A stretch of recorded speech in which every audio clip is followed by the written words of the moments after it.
Hello, Capricorn, Sun, Moon, Rising, and Venus signs. Kamusta kayo? Sana po'y nasa mabuti kayong kalagayan.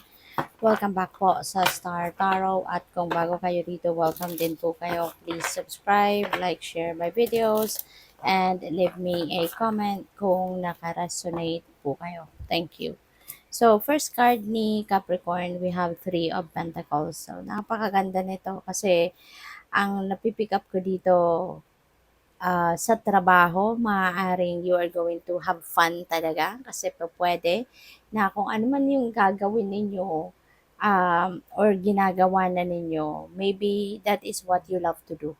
Maaaring yun talaga, ini-enjoy ninyo yung pagtatrabaho. Siguro kahit busy kayo, kahit marami kayong duties and responsibilities sa trabaho, pero ini-enjoy mo to because this is what you really love doing, you know? At maaari na marami kang nakakatulong, maaaring meron kang mga assistant, meron kang mga colleagues na kasama mo sa task na yan, sa trabaho na yan. Kaya, and maybe you are working together talaga na walang anuhan, walang lamangan, ganun. As in, siguro equally distributed yung trabaho. Kaya, you're having fun, no? Na masaya ka, no? Na ginagawa mo ang inyong trabaho. So, we have Nine of Pentacles. Wow. See, ang ganda, no? So, siguro, ang swerte mo talaga na nakapasok ka dyan sa trabaho mo. Kasi with the Nine of Pentacles, panahon din ito, no? Ng pag-harvest ng, ano mo, ng, ah, pag-harvest ng effort, no? Ng hard work ninyo na nilalagay ninyo sa inyong trabaho. Ngayon, it's about time na para ma-experience mo yung financial reward, no? Meron ng dadating, meron ng papasok na pera sa inyo, and this is financial reward, no? Coming from your trabaho. This is the fruit of your labor. This is the fruit of your hard work. Kaya i-enjoy mo talaga yung perang ito, you know? Maaari na meron ka din mga plano talaga kung saan mo ilalagay ang pera from this. Kasi po pwedeng malakihan, no, malaking amount of money ang po pwedeng babalik sa iyo sa ngayon. Kaya have fun. So we have King of Cups. Ayan, maybe you are also going to deal with someone na katulad ni King of Cups. Maaring baka boss mo to kasi parang puro trabaho itong dalawang ito related. So, o pwedeng boss mo to, si King of Cups, na very supportive of you. Kaya siguro din na masaya ka sa trabaho mo, magaan kahit papaano, kasi you have the very supportive, you have a very supportive boss, no? So, siguro talagang pinapagaan din yung trabaho mo. Maaaring binibigyan ka ng mga kasama, katulong, or kung ano man yung mga kakailanganin talaga ninyo sa trabaho. Baka talagang it's provided para sa'yo. Kaya kahit papaano gumagaan, no? Yung yung trabaho mo. So, yun. Or po pwede rin na um, pupwede rin na you are going to be dealing with someone na katulad ni King of Cups na um, pwedeng kliyente mo to, no? Pwedeng customer, pwedeng client mo to, yung ganon. Very compassionate, very helpful, very supportive, yung ganon, no? So, or si King of Cups kasi matulungin, very compassionate, very sensitive and intuitive din na tao. Kaya po pwede rin Capricorn na you are going to siguro embody the energy of King of Cups. Baka magiging ganun kayo ngayon. Na magiging mabait, very intuitive kayo, sensitive, ganyan, no? So, tignan natin kung ano pa ang mga messages sa inyo. And by the way, maraming salamat muna for subscribing. And if you haven't subscribed yet, subscribe na kayo. And also, maraming salamat din for not skipping the ads. Malaking bagay yan sa akin. And also, please click the join button sa baba ng video kung gusto ninyo na mag-join kayo sa membership. Okay? Salamat po. So we have chemistry. There is a spark, an attraction, magnetic pull. Pwedeng,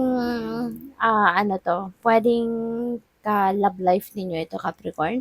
Maybe you are going to attract someone in your life na, alam mo yon, talagang magkakaroon kayo ng spark, magkakaroon ng um, instant connection, parang ganon. at may chemistry kayo, puwedeng gano'n 'no. So, pupuwedeng magiging ano mo 'to, magiging jowa mo. Pupuwedeng hindi mo namalayan, 'di ba, na pagkakilala ninyo, usap-usap, ganyan. Tapos, baka ma-realize mo na lang, "Oh, wow, 'di ba, click pala tayo, 'no, nagkakaintindihan tayo, we're on the same wavelength at, attracted kayo sa isa't isa." So, magkakaroon kayo ng instant chemistry. So, puwedeng gano'n.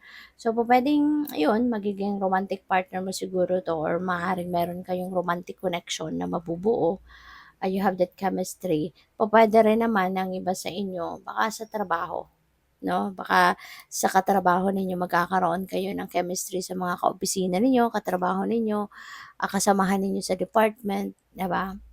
At, kaya magiging ano kayo, magiging matagumpay kayo agad-agad 'no, sa kung ano man ang mga bagay or trabaho na ginagawa ninyo kasi ano kayo, nagkakaintindihan.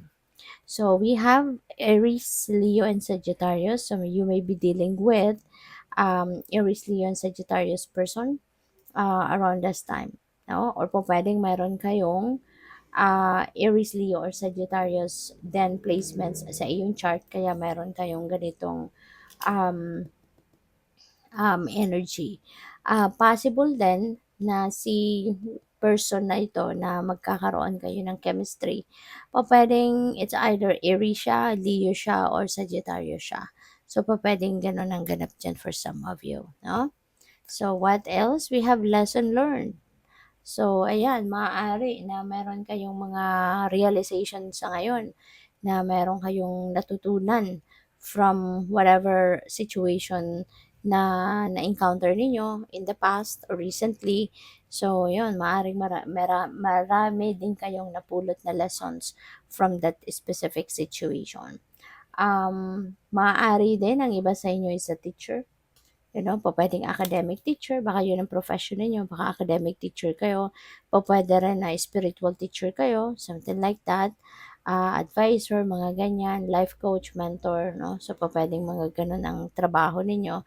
Possible din Capricorn na baka you are, seeking for someone ano, na puwedeng isang teacher at, pupuwedeng kailangan ninyo ng advice, maaaring kailangan ninyo ng, um, inspiration. So, maybe this person is going to be the one na alam ninyong makakatulong sa inyo kung ano man itong kailangan ninyo, you know? At, pupuwede rin na yung lesson learned na 'to could be lesson learned by that teacher or by that person na makakapag-advise sa'yo that is going to be imparted, sa'yo at, maaaring you're going to embrace that lesson then na na-experience niya and, maybe you're going to practice that as well sa buhay mo. So, yun. Thank you for watching. Love and light. Namaste.